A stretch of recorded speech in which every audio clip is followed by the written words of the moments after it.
Boys watch box. Today we'll be doing another watch review, and it's a watch that I think is very cool. It's unique and comes from a brand that I've really come to love over the past few years, and it is the Christopher Ward C60 Sapphire. I think this watch is amazing value for money, and we'll see how it stacks up against the other dive watch we've reviewed on the channel, which is the Omega Seamaster 2551.80. Now that is an older model, but you know, most people don't consider Christopher Ward to even be in the same class as a watch like Omega, even for their older models. So we'll see how it stacks up. So with that said, let's take a look. Alright, so here it is, the Christopher Ward C60 Sapphire up close, and as you can see right away is that very translucent dial.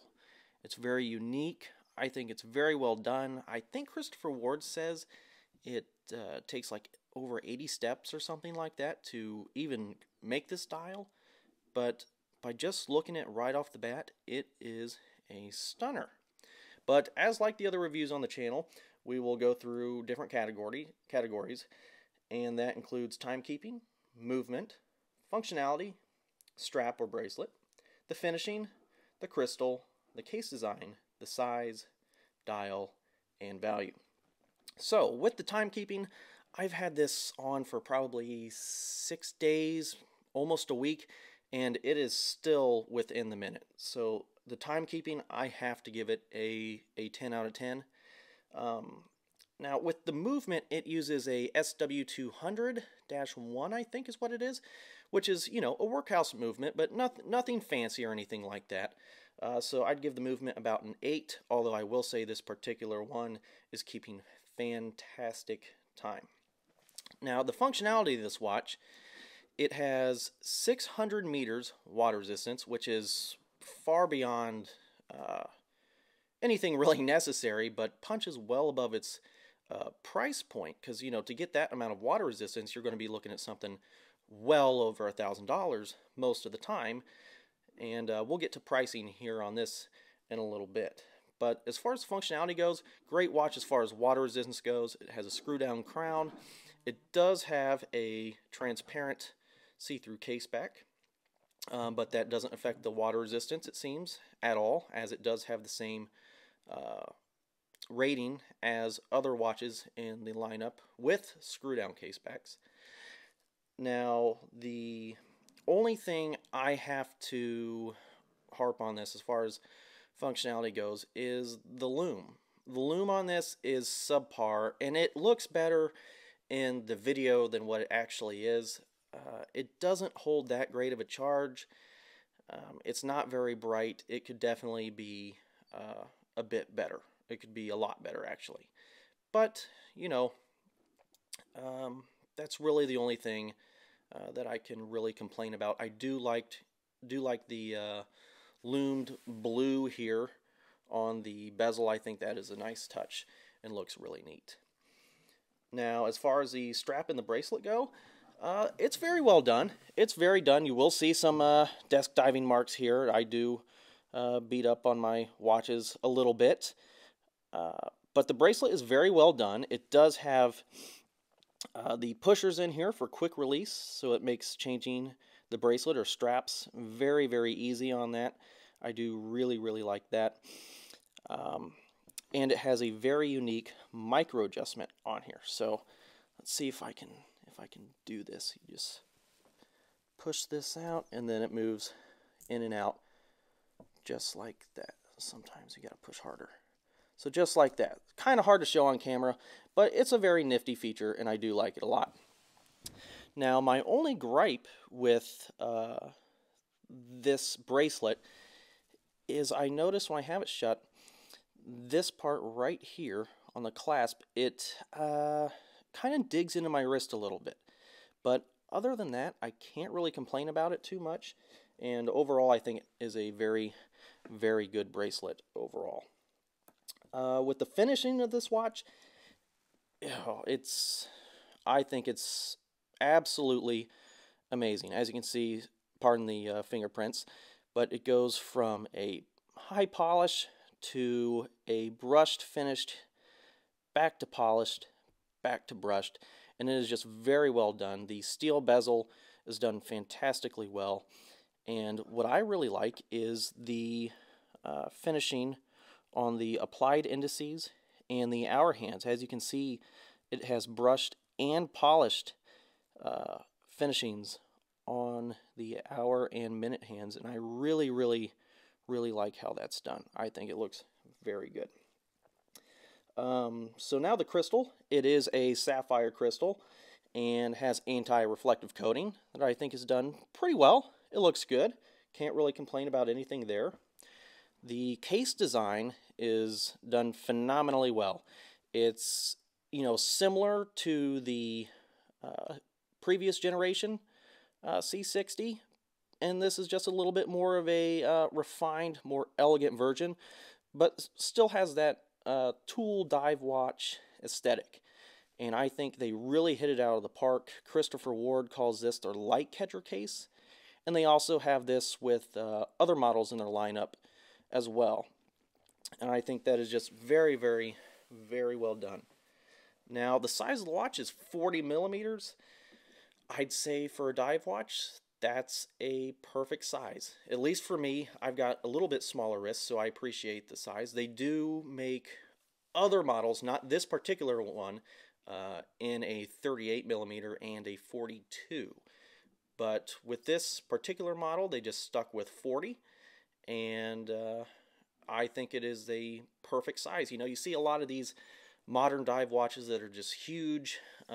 Seiko has been prone to that. They just make these dive watches that are 42 millimeters plus on and up, and while I can still barely pull it off, I appreciate the smaller size here. I really like what they did. Now the dial is unique. As you can see, it has that translucent blue dial. I think it looks pretty darn good.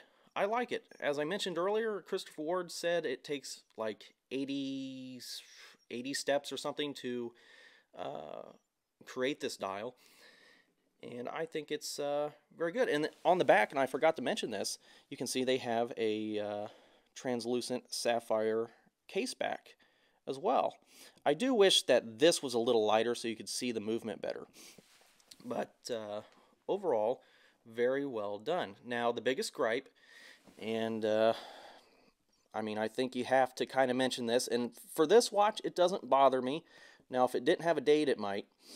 So that logo there on the left-hand side of the watch is, a little bit polarizing for people.